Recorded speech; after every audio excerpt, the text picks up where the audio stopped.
Hello everybody, thanks for stopping by once again to my channel. So this video, in a previous set of videos that was called Untangling the Mod Words, please watch it, we set out the difference between four key terms that all begin with mod, but have their own separate meanings. We did that using a timeline and by identifying their types. I'm going to put the timeline and the types up now. That was a tool that I hope was helpful, that enables us to get started. It was like a basic hand-drawn map, so you can get going, you can get started, but around which you're going to start to sketch more complicated territory as you go. This video might help us not to go too far in the other direction and oversimplify things. It's about what to be aware of when we use yet another mod word, the word modernist. We'll start with modernist as an adjective, and later we'll look at modernist as a noun. The main thing to remember about modernist, the adjective, is that the adjective is required to cover both modernity and modernism. Those were the last two words, if you remember, on our timeline. Those two things don't have an adjective each, so keeping in mind your timeline may be helpful for identifying which of the two that adjective is referring to in the context in which you're reading it. Just briefly then, modernity was the condition where rapid technological change became normality, and that can be dated roughly from around 1800. Modernism was the new language for expressing the experience of modernity, which we date from around 1880. So if we look at the term that will come up later, modernist optimism, that's something already observed by the mid-19th century, so modernist in that case is referring to modernity. But if we read the phrase modernist architecture, that is referring to the work of people like Frank Gehry, Walter Gropius, Frank Lloyd Wright, and we're in the 20th century, so by then the adjective is referring to modernism. Now when we come to modernist as a noun, calling a person a modernist, things are not so straightforward. People are complex beings, and so a historical individual can be seen to be a modernist in some respects, but in other respects not a modernist. We can pretty confidently say, for instance, that James Joyce wrote modernist literature. So that's modernist as an adjective, describing his literature, modernist literature. But the more you look at his life and views on various things, the harder it's going to be to claim that Joyce, as a person, was a modernist. And that would apply not just to James Joyce, but to anyone, because we're all complicated creatures. So we'll look at a few notable anti-modernists in this video. Anti-modernist by reputation, or anti-modernist by their own claim. And we'll firstly look at what certainly marks them out as anti-modernist, but also look at the ways that they were simultaneously modernists. Thankfully, for our purposes, they've all passed away because they might be quite angry for us to point this out in some of these cases, but we're looking at the evidence. Before we do that, let's just ground ourselves in a few of the key modernist characteristics that we're going to come across. So our first one is, as promised, modernist optimism. This is the belief that things will improve and that advances in technology and human endeavour can be trusted for those improvements. The scope for optimism could be on the largest possible scale, the fixing of the world. Now, this doesn't come from nowhere, it comes from the common observation of the time in which people lived.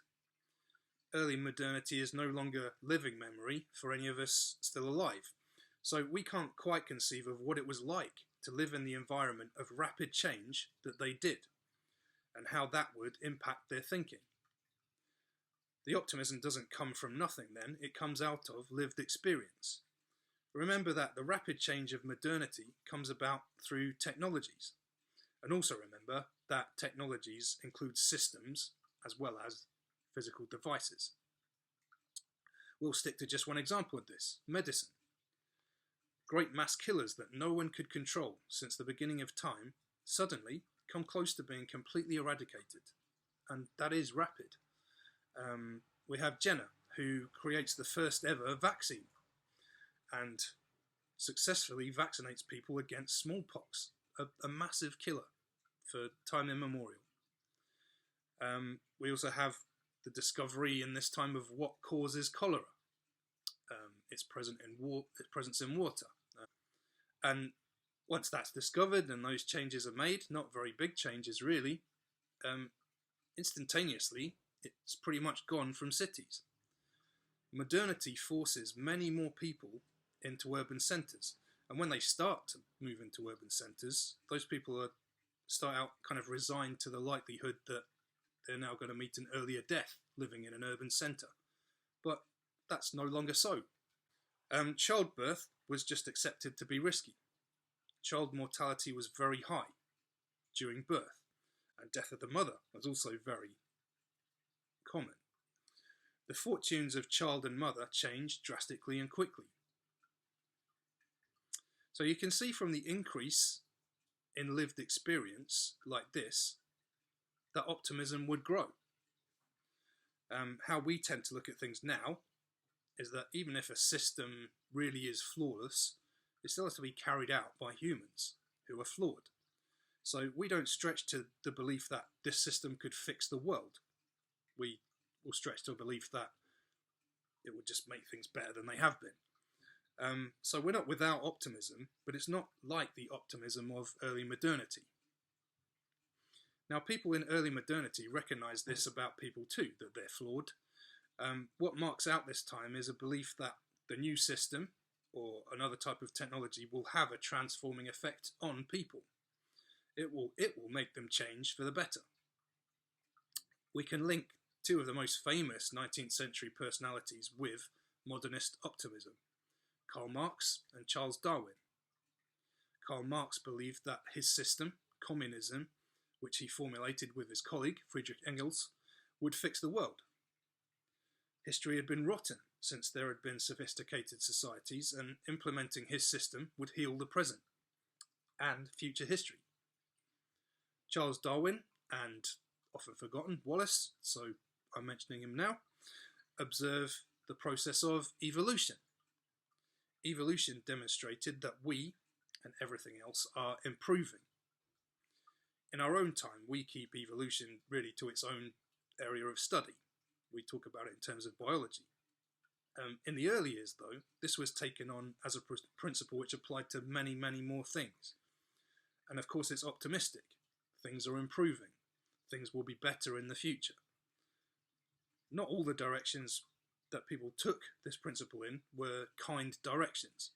It could be used to argue the superiority of certain humans or justify the ill treatment of others. There's a difference between the optimism of Darwin and the optimism of Marx, of course. Evolution could claim that things will just get better. Marx would say nothing will change unless we do something about it, but if we do, it will work. And the result will be a huge result, the fixing of the world. So that's modernist optimism. The second one, modernist confidence. And this is very much connected with modernist optimism. This same belief in the technology, which is normally a system, also means there's a confidence that that technology will back you up. And when you are confident, you are backed up, you act and speak confidently. And this is really a hallmark of people in this era. This is a period of declarations, the declaration being the clearest expression of confidence. Bit quicker to explain that one really, modernist confidence. And the third one to consider is modernist abstraction. Now perhaps we see that phrase and what we think of is the famous paintings from modernism that we call abstract paintings. But in their case, they're trying to interpret an abstract concept and make it more concrete and visible. Abstraction is actually going in the opposite direction. It's making concrete things into abstract things, and most often it's people. So this modernist abstraction tends to take away the humanity from humans. Again, this is to do with venerating a system and demoting humans somewhat to something that just needs to fit in that system. The rise of modern nations happens in this era, and with it the tendency to speak of a nation as though it were one person with a singular character. You send many people to war in the name of the abstract concept, the nation. In practical terms, the actual nation is depleted because the people you send die. But the abstract nation is proclaimed and protected. Why were young children allowed to work in factories and down mines in this time? Because the abstract, progress, was sacred, and the concrete, the people, including the young ones, were expendable. Secondary to the thing that is primary, the abstract, progress. So now let's look at some historical figures who are commonly categorised as anti-modernists. We'll look at how that title is completely understandable to start with, but then we'll look at the ways that these same people were also modernists. Like we say, they can't come after us now, so we're probably safe ground.